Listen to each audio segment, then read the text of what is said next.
What's up, creators? It's me. It's Adrian Jensen from ProductionCrate.com. I know you love me. I know you missed me. I'm back, baby. I never left. Who are you? Hey everybody, Chris Kelly here. You asked for it. Today we're going to be showing you how we made our new anime fire effects using Adobe Animate. Just so you guys know, we are approaching this as two guys who are just a couple of guys. Just a couple of who dudes. are pretty good in After Effects but haven't really used Animate before.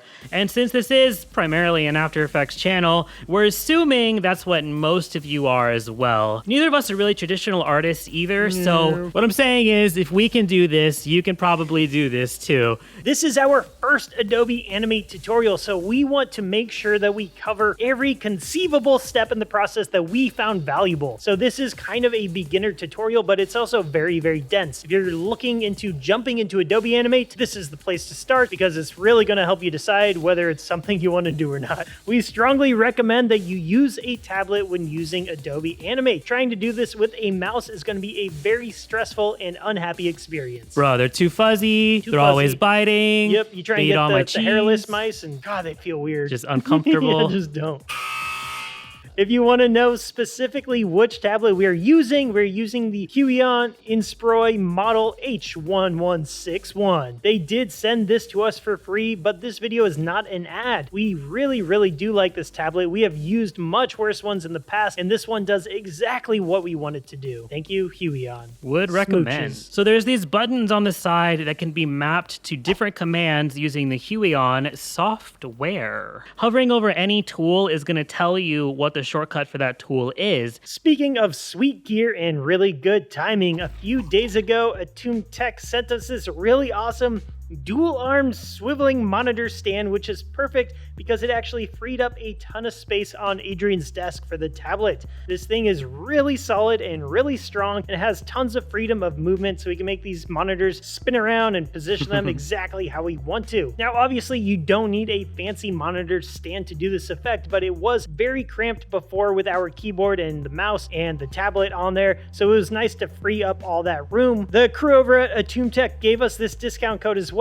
for the creators to use. That's you. So if you want to pick one of these up, use the code CRATE20 for 20% off. When you first open Adobe Animate, you can select a preset to create a new document. We're going with 4K, baby! Huge!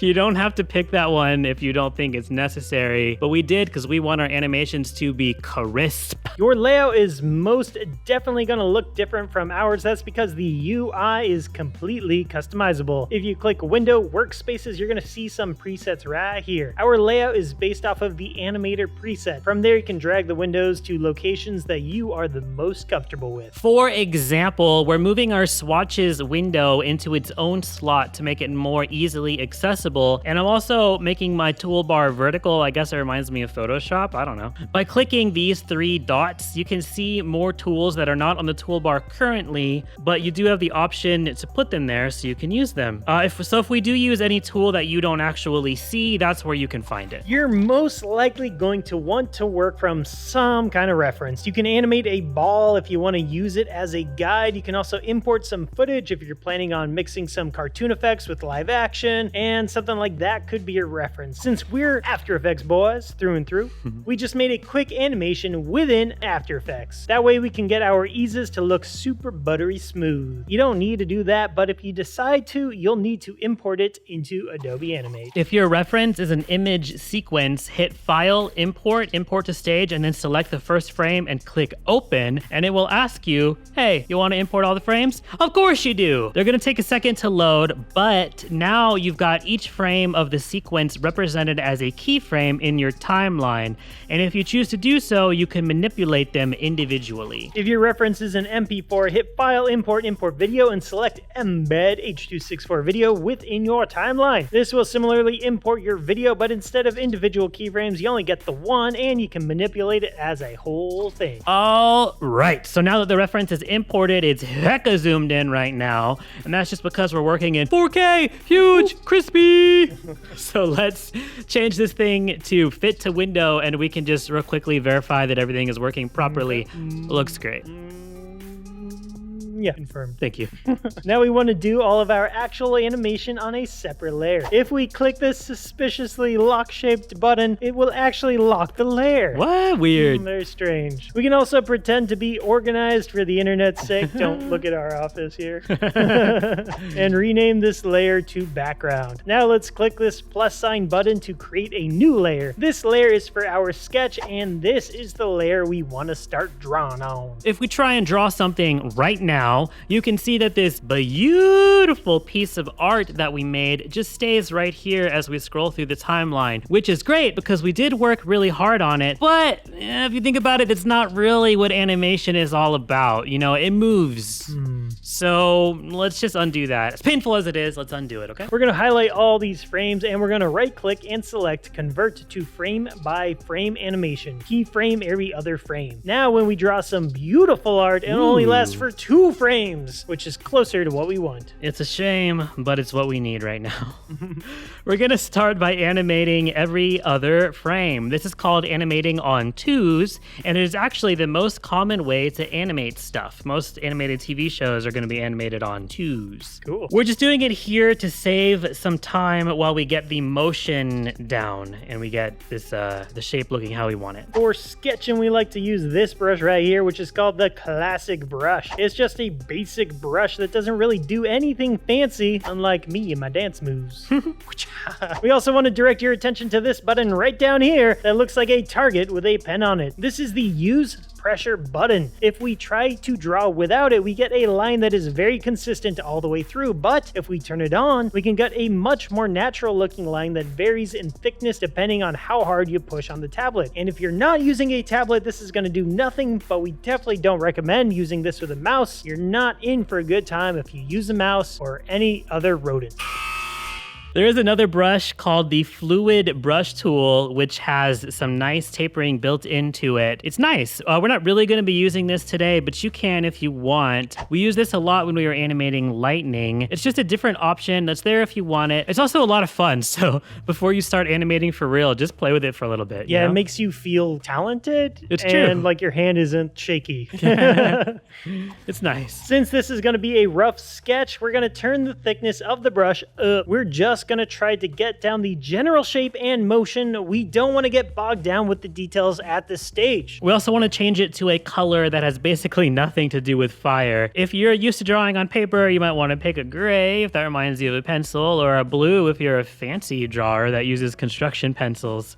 We're going to go with this garish pinkish purple. It's ugly, but whatever. Just pick whatever color you want. Not orange though. Not orange. Starting with our first frame, we can zoom in on the ball that's in our reference and draw a shape that's not a perfect circle, something irregular. Now we can skip forward 2 frames to our next keyframe, and our drawing has disappeared. Oh no, just kidding, it's fine. We still want to be able to see it so we can reference it though, and that's where our onion skin comes in. Chris, what the heck is that? It's right up here. This is the onion skin button. It looks like 2 circles, and we can click on it to turn it on. Next to our playhead, it's going to give us some new controls that we can use to control the range. For example, if we move all the way to the end of our timeline and pull this one back, we can still see the first frame. So these controls basically control how many frames in the past or in the future that you can see. We really only need to see 1 or 2 frames at a time, but since we are animating on 2s right now, what we're going to do is pull it back to see 4 frames, and we really don't need to see the future frames at all right now, although this can be useful sometimes. If we right click on that onion skin button and choose advanced settings, we can change things like the opacity and the color overlay of the onion skin,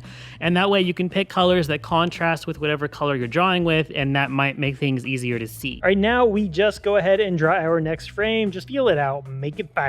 You can make it round or pointy at the front, and then on the sides, what we're going to do is just want to add a lot of different flame shapes popping off. We find that it's best not to think about it too much, just kind of do it. Feel it out, do what feels right. We can use the paint bucket tool to fill this in. Let's jump to our next keyframe, and thanks to the onion skin, we can still see our previous frames. Nice. Let's take a closer look at the details. Each of these flame licks that we drew has its own momentum and is capable of doing its own thing. You can think about them like that if you want. In instead of one giant flame, it could be several small flames that just happen to merge together into a big flame when they're close by, like the Power Rangers. I'm going to bring that up every chance I get. But they can break off at any time and do their own thing whenever they want. Just keep that in mind. Generally, though, they should keep moving forward, but because of drag, they shouldn't be moving as fast as the main fireball. But you do want to keep them moving forward and not shooting backwards. True. Let's take this big flame as a good example. It's still moving forward, but not as much as the main fireball. So we can redraw it like this. This one in front of it is moving forward as well. We want most of these major details to still be present in the next frame, but don't just copy them the exact same. If you do, it's just going to look like your fire is sliding across the screen and not moving organically, like the Power Rangers. True. After you draw something, you can totally manipulate it afterwards. You can move these and rotate them. You could even right click on one and find transform and hit either free transform or distort. And distort is actually really great. It's kind of like a better version of the corner pin in After Effects, and we're using it all the time on these fire effects. This is the joy of working digitally. If your first drawing only looks okay, you can distort it until you get exactly what you want. Once again, be mindful of the previous frames, but don't overthink it. Once we're done with those details from the previous frame, we can now trace over the ball reference at the front, adding new details to it as we go. So at this point, our onion skin is getting super muddy and it's really hard to tell what's going on. If this happens to you, feel free to experiment with different colors and opacity levels. You'll probably have to change this as you go depending on how detailed your stuff is and what color you are using. We're gonna start letting some of our flames near the back break off now. Like we said, they can break off at any time. We don't want them all to break off at the same time though, because that's not gonna look natural. It's gonna look ridiculous. Also, keep in mind that with each subsequent frame, these flames should be slowing down and not speeding up.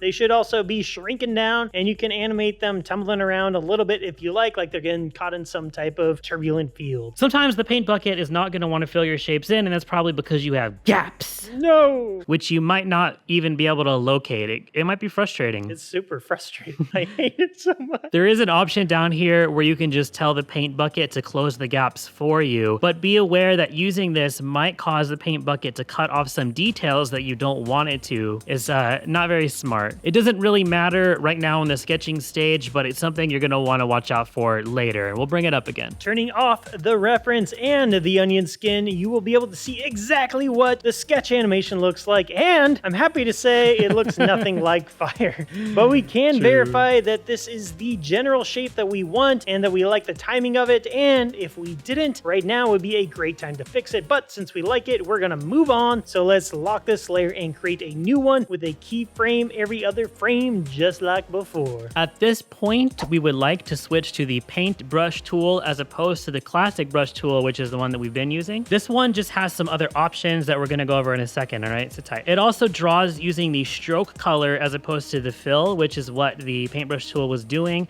So we're going to want to change that stroke color to something else that doesn't have the same color as your sketch, but also doesn't have the same color as fire. We're going to use black outlines for now, but whatever color you pick, it doesn't matter because we're going to get rid of those outlines later. We can also change the style of this brush. Picking straighten is going to make your angles super jagged, which might be kind of cool if you're going for like a really stylized look, or if you're drawing lightning or something like that, this is a good option. Smooth, on the other hand, is the opposite. It's going to make your strokes very clean, very smooth, if you will, just like my favorite scotch. I don't drink scotch. I don't even know what scotch is. I eat butterscotch. Ooh, yes. For this part, we actually want our pressure sensitivity turned off, and we're having our stroke size set down at 1. If we had our pressure sensitivity on, our line would end up with holes in it, and we wouldn't be able to fill them in. Turn it off! Do as I say. Now we just want to zoom way in and trace over our sketch by adding lots of fiery detail. That's just a cool, or should I say warm, way of saying that we're going to trace over it super duper squiggly like. If we turn our onion skin back on, you'll see that it shows us the previous frame on the outlines layer, but not on the sketch layer. And that's because the sketch layer is locked. But if we unlock it, we actually can see it now, but we don't actually need that for this step. So we're going to relock it, and that's going to make everything easier to see. It's going to be a little bit less jumbled and complicated. And now we can go through the entire timeline, adding adding our nice details. Scribble, scribble, scribble. Doing this stuff is a great time to listen to some music and some podcasts. Make sure to check out the Creators channel where we have our very own podcast. And if you prefer music, let us know what music you're listening to in the comments below, because I'm looking for some new channels on Spotify and I'm curious to know what y'all listening to. You don't need to follow the sketch exactly. If you notice problems or other things you don't really like, you can correct them at this stage. The sketch is but a guide. It is not the law. I'll be your lawyer today. You might notice that sometimes you draw a lot of detail and the smoothing action of the brush just kills it, ruins it. Hey, easy. We're doing a tutorial. Oh, is that what this is? If that's the case, you could just turn the smoothing down. It's not a big deal. Or you could even just switch to ink mode, and that's what I'm going to do. This is more true to how you actually draw the lines, and this way you can add as much detail as you want. In our case, we don't necessarily need a lot of smoothing, and that's because we're working in 4K, huge, and we're zoomed in a lot, so we already actually have quite a decent level of control, so we don't really need that smoothing, but it just depends on what kind of style you're going for. If you think keeping the scribbles in looks sloppy, then just do it smooth, you know? Yeah. But we like it. We like Yeah. the detail. It looks hand-drawn, and these are supposed to be hand-drawn. Exactly. I hate when some people say like, oh, we got these cool hand-drawn effects, and it's like, that's just straight up digital. That's not hand-drawn. We like the digital and we like the hand-drawn. There's a place for both, and okay, I'm getting too fired up. Here's what our outline looks like. They're pretty good, I gotta say. Great job! Just so you know, if you wanted to make any big changes to this, you can do it with this button right up top next to the onion skin called Edit Multiple Frames. It has range controls just like the onion skin, but it actually allows you to edit all the frames at once. Yeah, so we could move it over if it's not centered properly, or we could shrink it down if we accidentally drew it too big and at the end we realize we need more space, or we could even skew it and transform it around. It's not something that we need to do right now because ours is perfect, but the option's available to you if you need it, if you're not as perfect as we are. Yeah, It's a lot to ask. It's time to fill it in with color, so we're gonna pick a nice medium orange and just go for it. Remember the gap closing options? You'll probably need them because there's usually some gaps that you just can't see, especially in complicated shapes like these, and like we warned you before, this might cause the paint bucket to cut off some of your detail, so just be on the lookout for that. The paint bucket is just finicky, man. Sometimes you need to click a whole bunch of times to get it to work, and other times it just never works. If it refuses to work, a method that we came up with is to just take the line tool and draw a bunch of lines through your shape, and that divides it into smaller shapes, which will either be easier to fill in, and then the one that doesn't work, that'll be where the gap is, or sometimes they'll all work and then it'll just work and there was never a gap at all, in which case, why don't you just fill it in the first place? Paintbrush tool makes no sense to me, makes no sense to Chris either. All right, here's our flame filled in. There's lines through it, but that don't matter. Let's turn back on Edit Multiple Frames, make sure the range is covering the entire animation, and hit Control A to select everything. And now we can change the stroke color to none, which actually just makes the outlines disappear, leaving us with a clean orange flame animation. Hey, that's pretty nice. We could be done here if we were lazy. Well, we kind of are. Anyway, later, creators.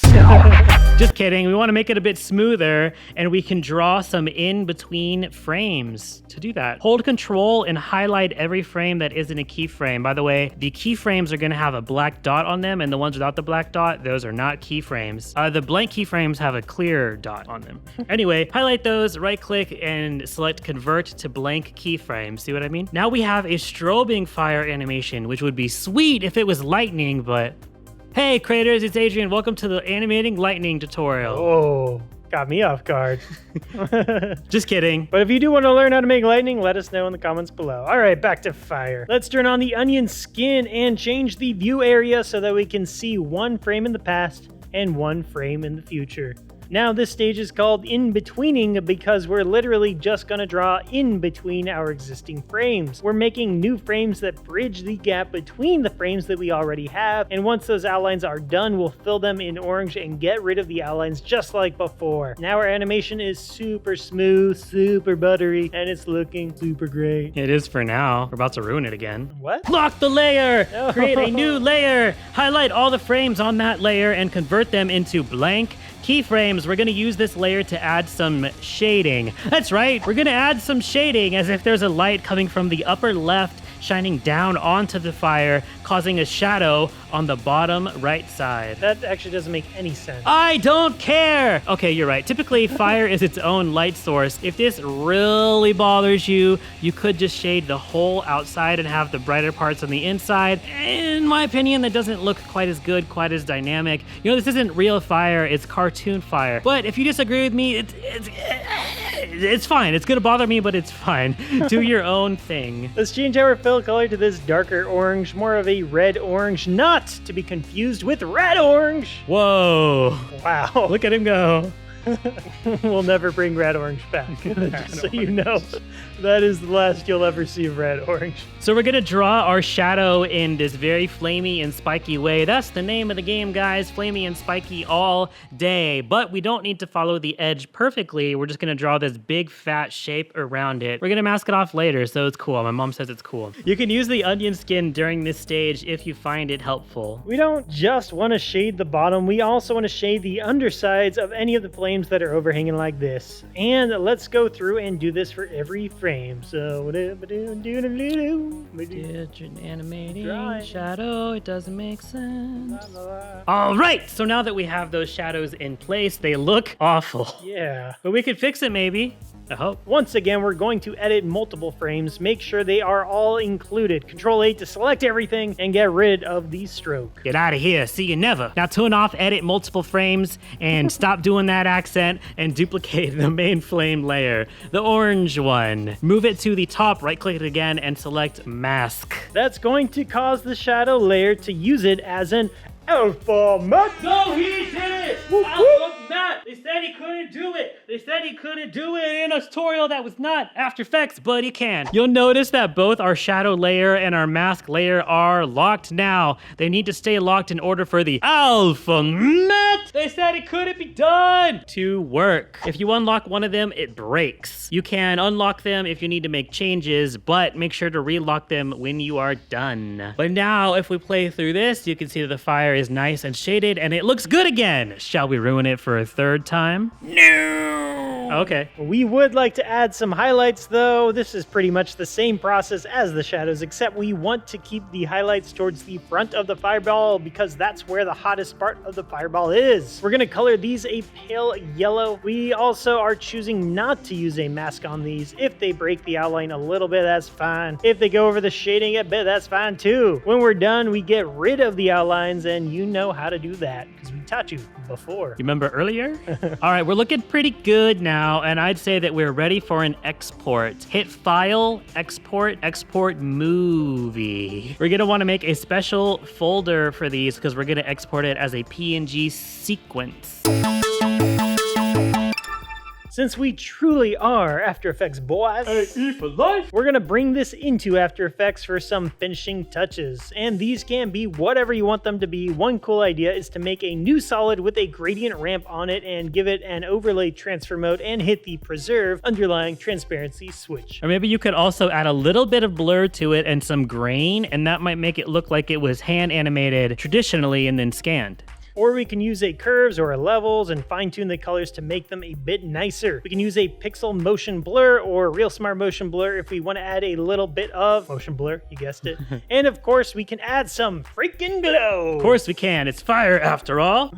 If you're going for more of a magic effect, you can mess with the colors, make it green or something, whatever you want. This exact effect that we just made is going to be available on FootageCrate as FootageCrate 4K Anime Fireball 2. There's also a bunch of other anime fire effects that were all made in this exact same way. And if you take anything away from this, hopefully that it's making these kinds of effects isn't as hard as it seems. You can do it, and we want to see you give it a try. We believe in you. Yeah, you can always use stock effects combined with your own custom effects. Adrian and I were just talking about making a short anime style video at some Oh point my in the gosh, future. you guys want to see that? Yeah, so if you want that, let us know. And if you want more Adobe Animate tutorials, let us know, and we could skip over a lot of the setup process and just jump into the fun. Tell us what you want us to animate and what you want to see us animate. The same, it's pretty much, I mean it in two different ways, but it's pretty much the same. Right. Let us know. Later, creators. Later, creators. Perfect.